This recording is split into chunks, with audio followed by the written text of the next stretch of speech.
தந்தை மகன் தூய ஆவியாரின் பெயராலே.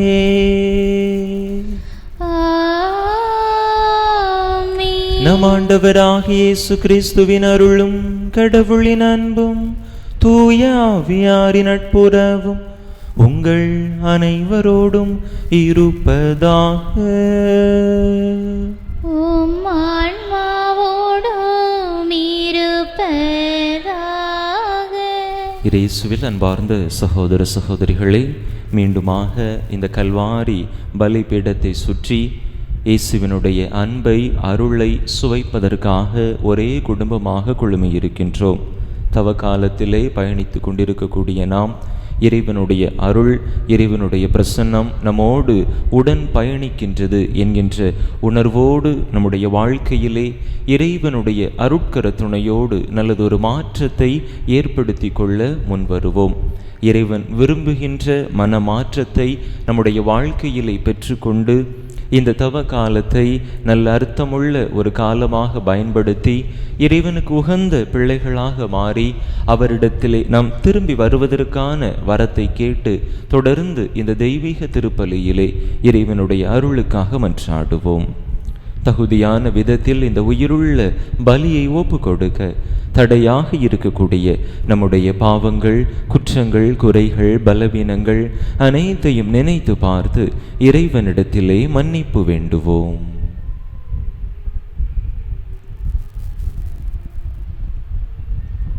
எல்லாம் வல்ல இறைவனிடமும் சகோதர சகோதரிகளை உங்களிடமும் நான் பாவி என்பதை ஏற்றுக்கொள்கிறேன்.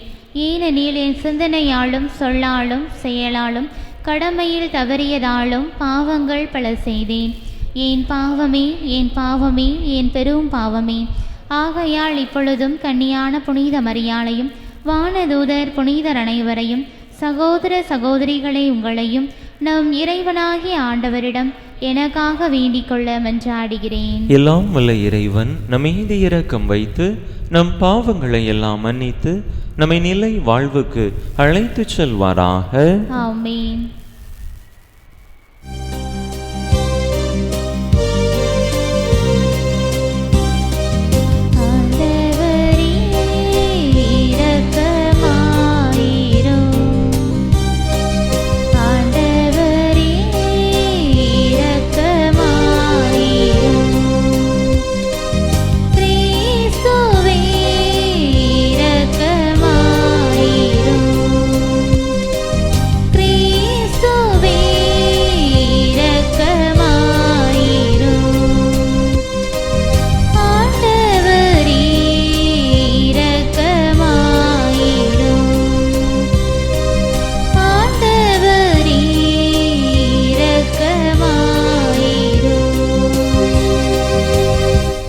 மன்றாடுவோமாக.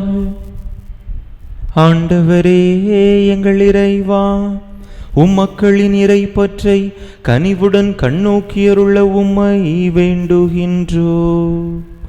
தவ முயற்சியால் தங்கள் உடலை அடக்கியாளும் அவர்கள் நற்செயலின் பயனால் தங்கள் மனதை புதுப்பித்து கொள்வார்களாக. உம்மோடு தூய ஆவியாரின் ஒன்றேற்ப ஒரு இறைவனாய் என்றென்றும் வாழ்ந்து ஆட்சி செய்கின்ற எங்கள் ஆண்டவரும் உம் திருமகனுமாகி இயேசு கிறிஸ்து வழியாக உம்மை மன்றாடுகின்றோ.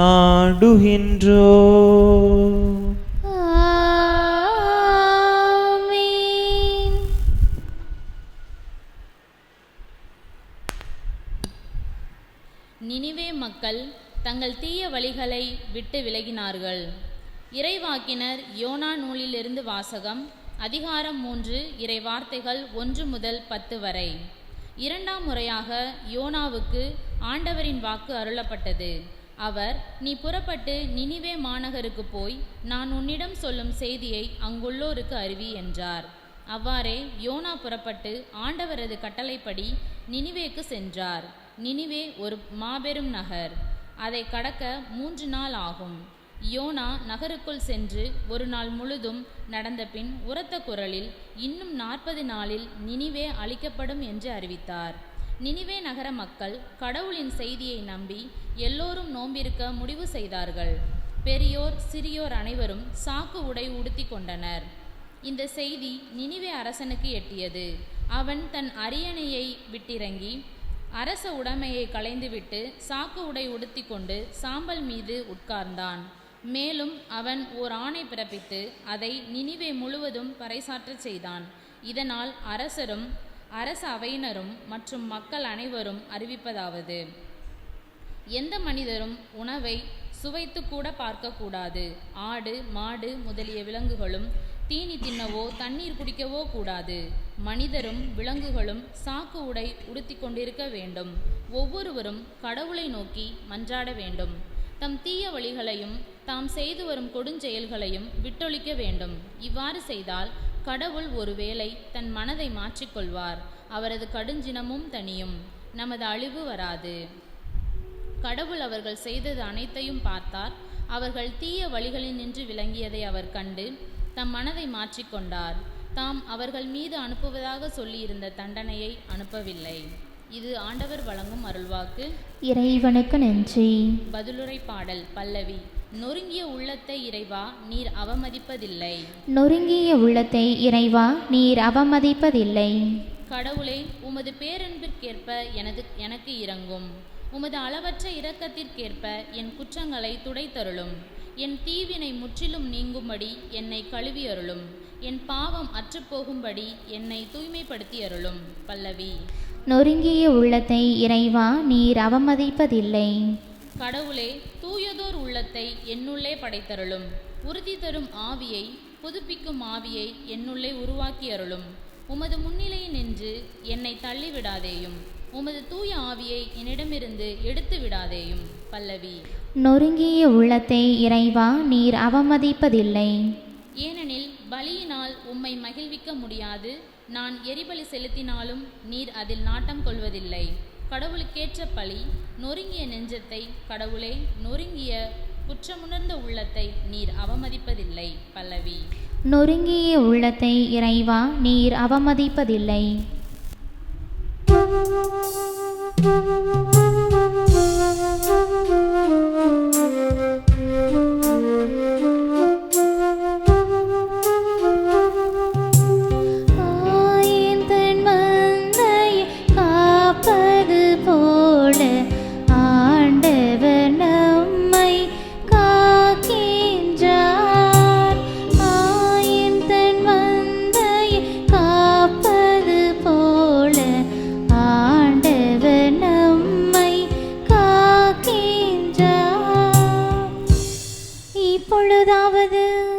உங்கள் முழு இதயத்தோடு என்னிடம் திரும்பி வாருங்கள்.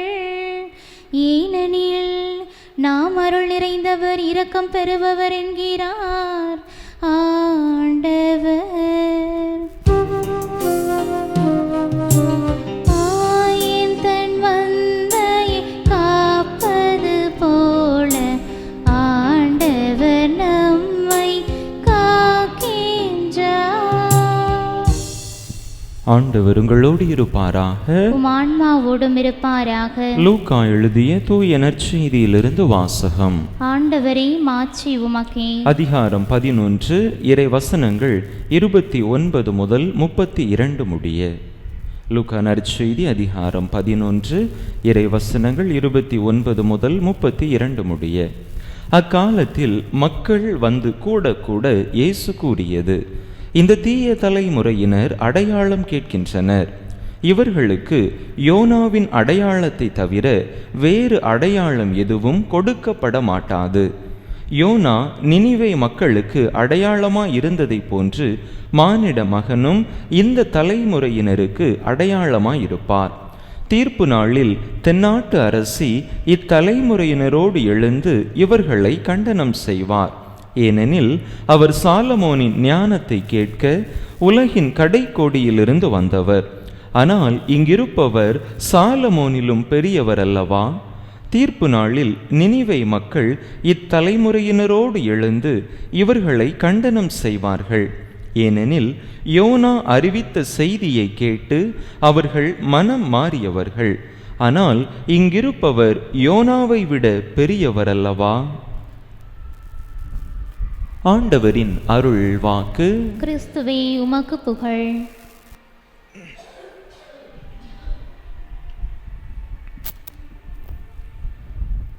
இயேசுவில் அன்பார்ந்த சகோதர சகோதரிகளே, நாம் பல மக்களை நம்முடைய வாழ்க்கையிலே பார்த்திருக்கிறோம். எங்கேயாவது ஏதாவது அதிசயம் அற்புதம் நடந்துவிட்டால் உடனடியாக அங்கே ஓடோடி செல்லுபவர்கள்.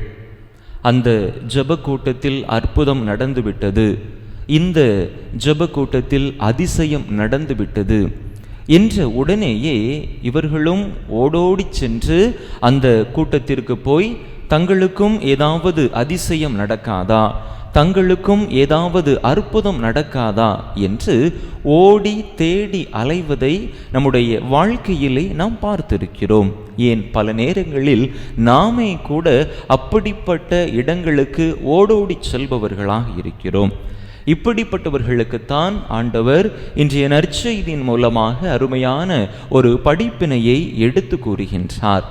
நானே ஒரு அற்புதம்தான், நானே ஒரு அதிசயம்தான், எதற்காக நீங்கள் இன்னும் ஒரு அற்புதத்தை அதிசயத்தை தேடி அலைகின்றீர்கள் என்பதுதான் ஆண்டவர் நமக்கு இன்றைய நாளிலே கேட்கக்கூடிய கேள்வியாக இருக்கின்றது.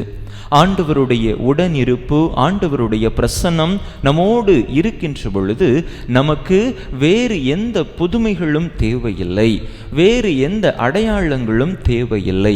ஆண்டவர் மீதான நம்பிக்கை அது ஒன்று மட்டுமே போதும் என்பதுதான் இன்றைய நாளிலே ஆண்டவர் நமக்கு தரக்கூடிய செய்தியாக இருக்கின்றது. உண்மையிலேயே நாம் அப்படிப்பட்ட நம்பிக்கையிலே இருக்கின்றோமா?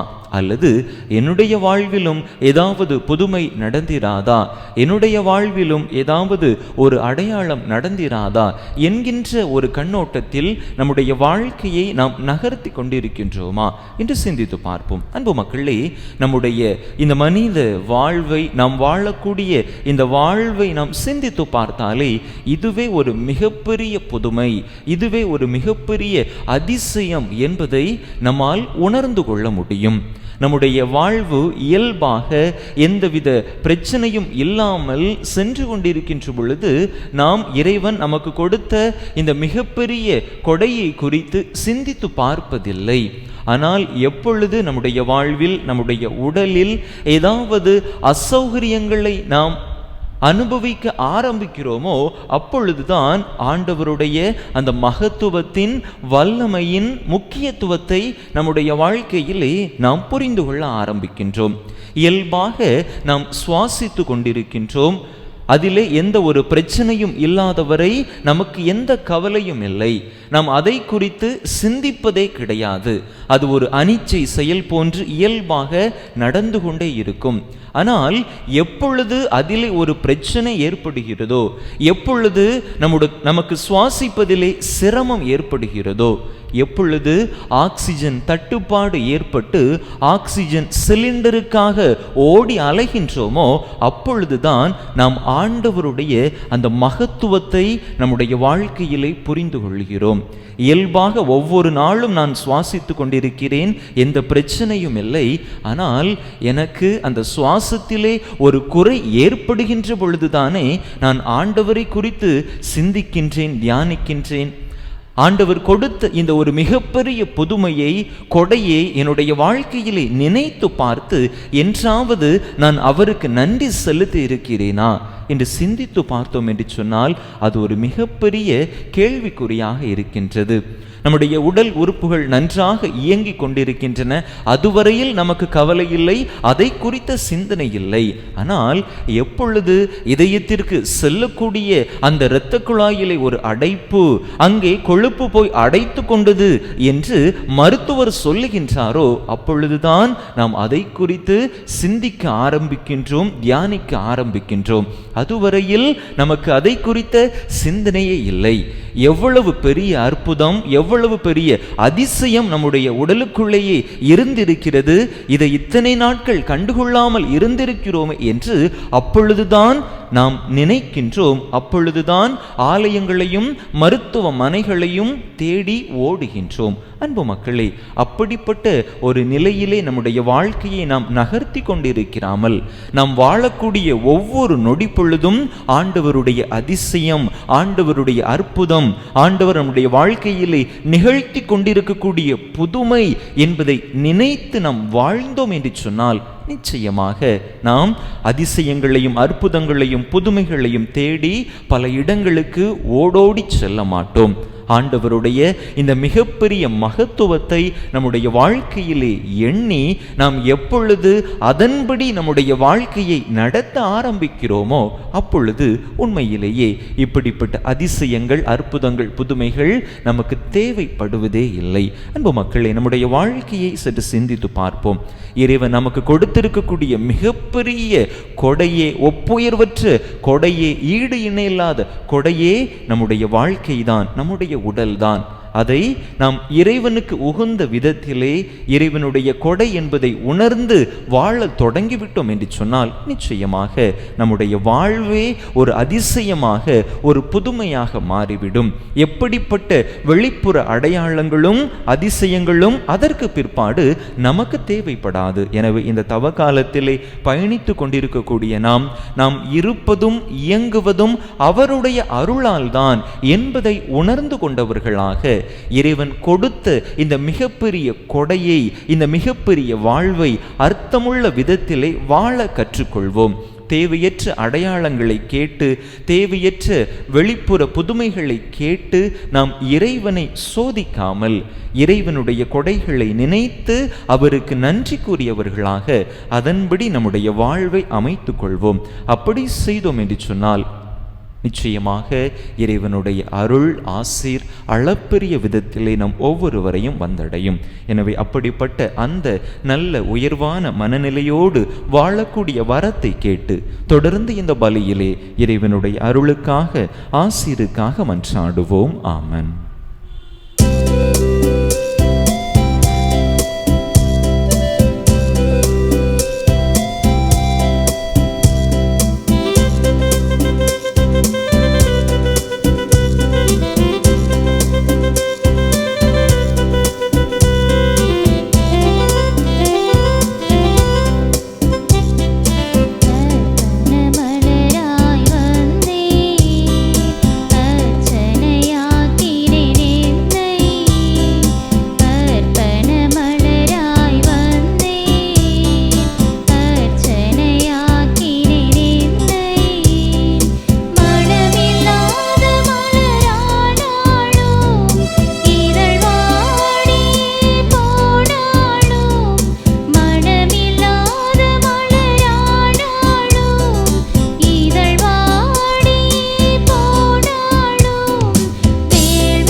சகோதர சகோதரிகளே, என்னுடையது உங்களுடையதுமான இப்பலி எல்லாம் வல்ல தந்தையாக இறைவனுக்கு ஏற்றதாகும்படி மன்றாடுங்கள்.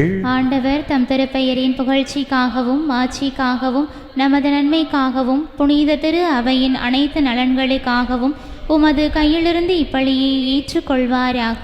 ஆண்டவரே, உமது திருப்பெயருக்கு ஒப்பு கொடுக்குமாறு நீர் கொடுத்தவற்றையே நாங்கள் உமக்கு காணிக்கையாக்குகின்றோ. அதனால் நீர் இவற்றை எங்களுக்கு அருளடையாளமாக மாற்றுவது போல இவை எங்களுக்கு நிலையான அருமருந்தாக விளங்கிடவும் செய்வீராக. எங்கள் ஆண்டவராகி கிறிஸ்து வழியாக உம்மை மன்றாடுகின்றோ.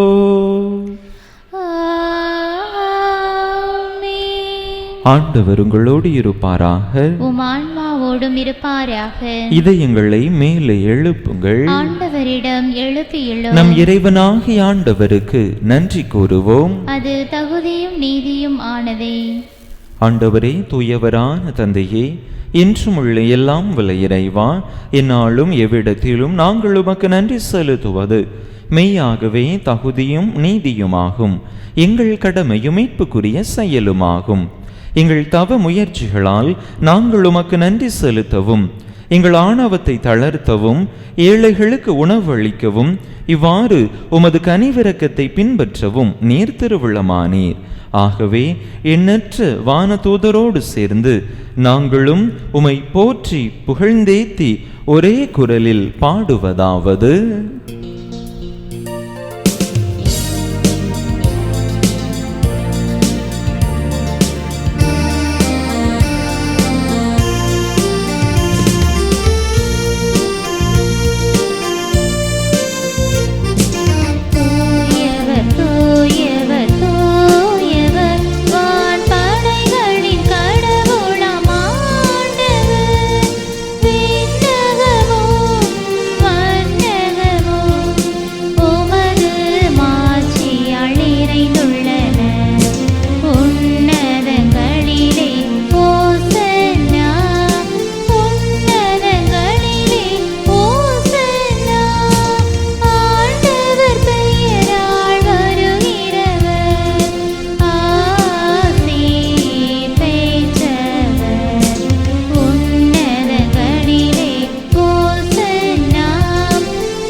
ஆண்டவரே, நீர்மையாகவே தூயவர், தூய்மை அனைத்துக்கும் ஊற்று. ஆகவே உம்முடைய ஆவியை பொழிந்து இக்காணிக்கைகளை தூய்மைப்படுத்த உம்மை வேண்டுகின்றோம். இவ்வாறு எங்கள் ஆண்டவர் இயேசு கிறிஸ்துவின் உடலும் இரத்தமுமாக எங்களுக்கு இவை மாறுவனவாக. அவர் பாடுபட உளம் கனிந்து தம்மை கையளித்த போது அப்பத்தை எடுத்து நன்றி செலுத்தி அதை பிட்டு தம் சீடர்களுக்கு அளித்து அவர் கூறியதாவது: அனைவரும் இதிலிருந்து பெற்று உண்ணுங்கள், ஏனெனில் இது உங்களுக்காக கையளிக்கப்படும் என் உடல்.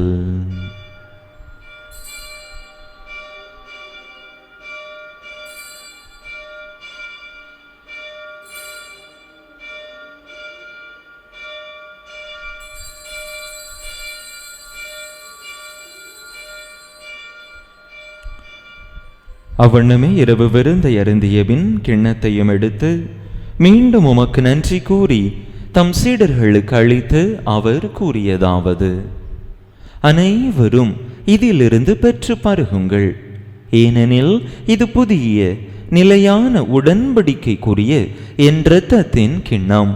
இது பாவ மன்னிப்புக்கென்று உங்களுக்காகவும் பலருக்காகவும் சிந்தப்படும். இதை என் நினைவாக செய்யுங்கள்.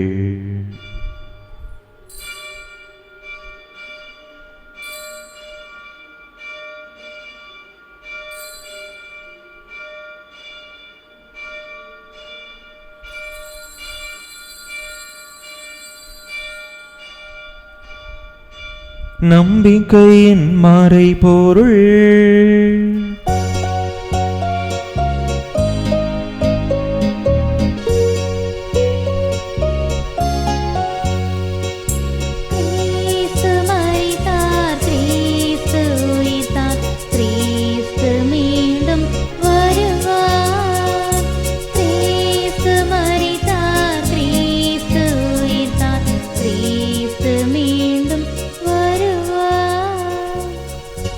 ஆகவே ஆண்டவரே, நாங்கள் கிறிஸ்துவின் இறப்பினையும் உயிர்ப்பினையும் நினைவு கூர்ந்து வாழ்வு தரும் அப்பத்தையும் மீன்பளிக்கும் கிண்ணத்தையும் உமக்கு ஒப்பு கொடுக்கின்றோம்.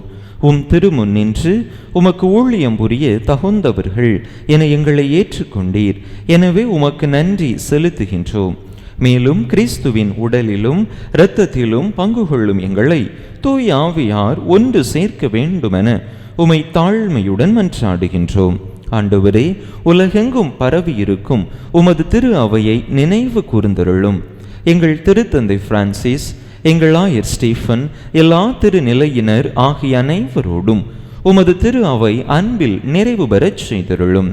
மேலும் உயிர்த்தெழும் எதிர்நோக்குடன் துயில் கொள்ளும் எங்கள் சகோதர சகோதரிகளையும் இறந்தோர் அனைவரையும் இரக்கத்துடன் நினைவு கூர்ந்து உமது திருமுக ஒளியினுள் ஏற்றருளும். எங்கள் அனைவர் மீதும் இரக்கமாயிரும். கடவுளின் கன்னித்தாயும் எங்கள் பாதுகாவலியுமான புனித ஜெபமாலை அன்னை, அவருடைய கணவரான புனித யோசேப்பு, புனித திருத்தூதர்கள், இவ்வுலகில் உமக்கு உகந்தவராயிருந்தோர் ஆகிய புனிதர் அனைவருடனும் நாங்கள் நிலை வாழ்வில் பங்கு கொள்ளும் தகுதி பெற்று உம் திருமகன் இயேசு கிறிஸ்து வழியாக உமை புகழ்ந்தேத்தும் வரமருள உமை மன்றாடுகின்றோம்.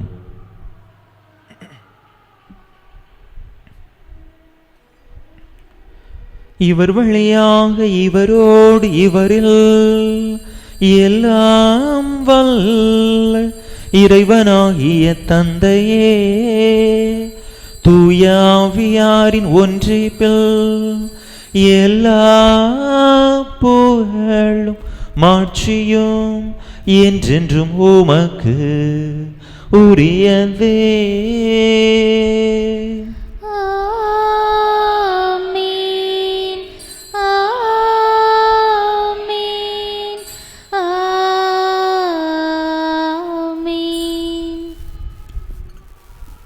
மீட்பரின் கட்டளையால் கற்பிக்கப்பட்டு இறை படிப்பினையால் பயிற்சி பெற்ற நாம் துணிந்து சொல்லுவோம். விண்ணுலகில் இருக்கின்ற எங்கள் தந்தையே, உமது பெயர் தூயது என போற்ற பெறுக.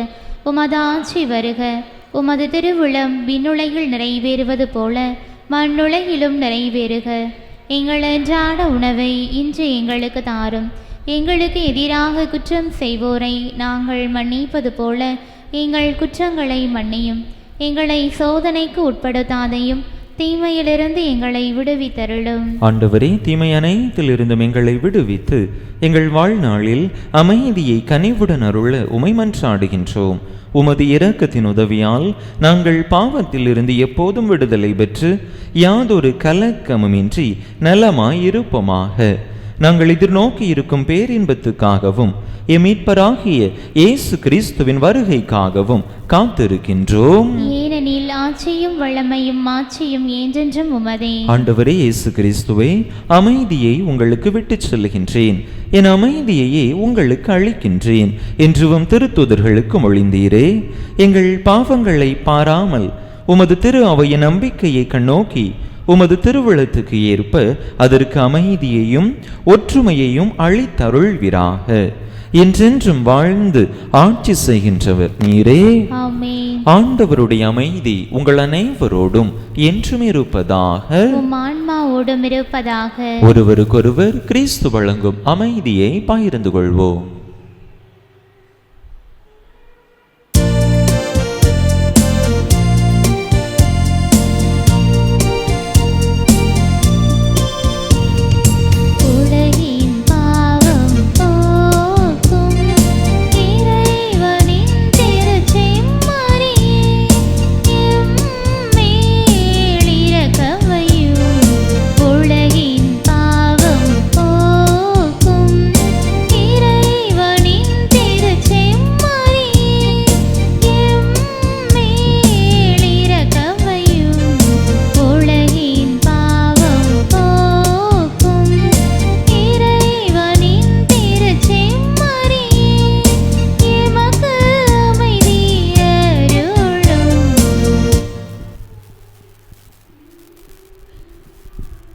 இதோ இறைவனின் செம்மறி, இதோ உலகின் பாவங்களை போக்குகின்றவர். இந்த செம்மறியின் திருவிருந்துக்கு அழைக்கப்பெற்றுள்ள நாம் பேறு பெற்றோ. ஆண்டவரே, நீர் என்னிடத்தில் எழுந்தருளி வர நான் தகுதியற்றவள். ஆனால் ஒரு வார்த்தை மட்டும் சொல்லியருளும், எனது ஆன்மா நலமடையும்.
கிறிஸ்து பிறப்பின் யூபிலி ஆண்டு இறைவேண்டல்.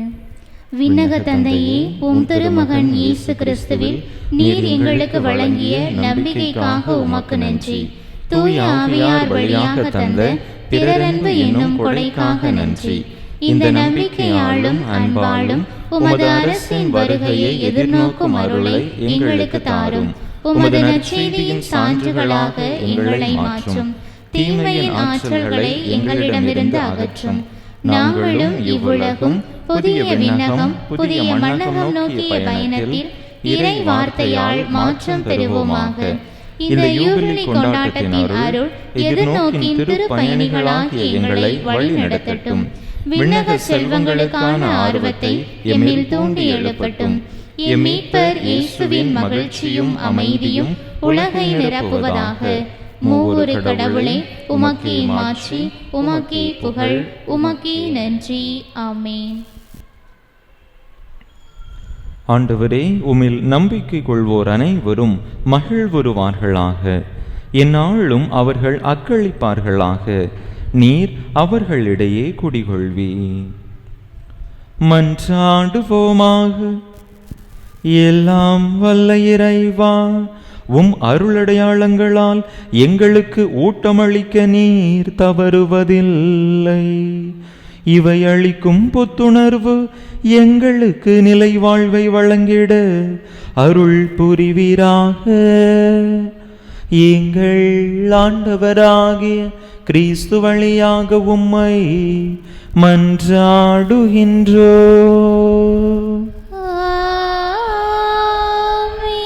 ஆண்டவர் உங்களோடு இருப்பாராக. உம் ஆன்மாவோடும் இருப்பாராக. எல்லாம் வல்ல இறைவன் தந்தை மகன் தூயாவியார் உங்களுக்கு ஆசி வழங்குவாராக.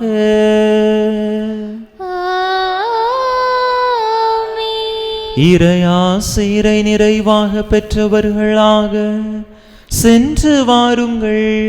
திருப்பலி நிறைவேறிற்று. இறைவனுக்கு நன்றி.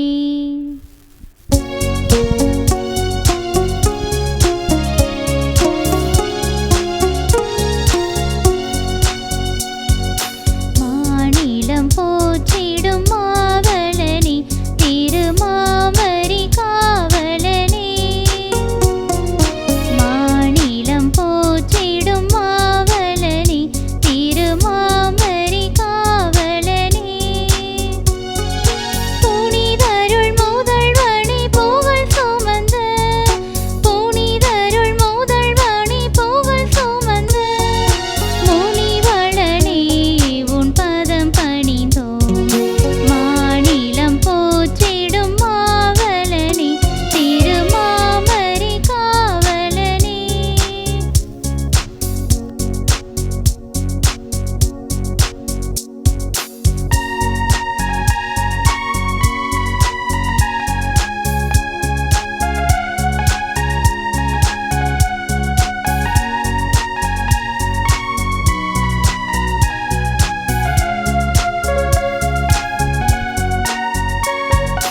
உழைப்பதன் வருத்தம் நீங்கியதோ, இறைவன் கையில் தவழ்வதனால். உழைப்பதன் வருத்தம் நீங்கியதோ, இறைவன் கையில் தவழ்வதனால். மழை போல் வரும் துயர் வாழ்வினிலே, மழை போல் வரும் துயர் வாழ்வினிலே. மறைந்ததுவோ தாய்மறி துணையாள். மாநிலம் போற்றிடும் மாவலனே, திருமாமரி காவலனே. திருப்பலி நிறைவேற்றிய நம் பங்கு தந்தையின் உடல் சுகத்திற்காகவும் திருப்பலியில் பங்கேற்ற ஒவ்வொருவரின் குடும்ப நலனுக்காகவும் பிள்ளைகளின் நற்படிப்பிற்காகவும் வேண்டிக் கொள்வோம். விண்ணுலகில் இருக்கின்ற எங்கள் தந்தையே, உமது பெயர் தூயது என போற்ற பெறுக. உமது ஆட்சி வருக. உமது திருவுளம் விண்ணுலகில் நிறைவேறுவது போல மண்ணுலகிலும் நிறைவேறுக.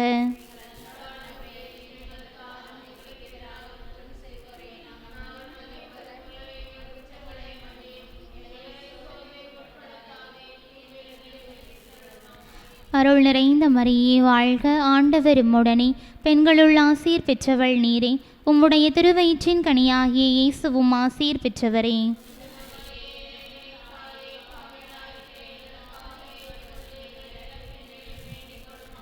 தந்தைக்கும் மகனுக்கும் தூய ஆவியாருக்கும் மாட்சிமை உண்டாவதாக.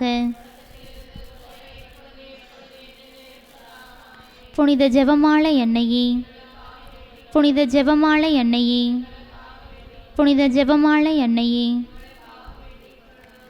நிலையான புகழுக்குரிய தூய இறை நற்கருணைக்கு எல்லா காலமும் ஆராதனையும் புகழும் போற்றியும் மாட்சிமையும் உண்டாக கடவது. தந்தை மகன் தூய ஆவியின் பெயராலே ஆமேன்.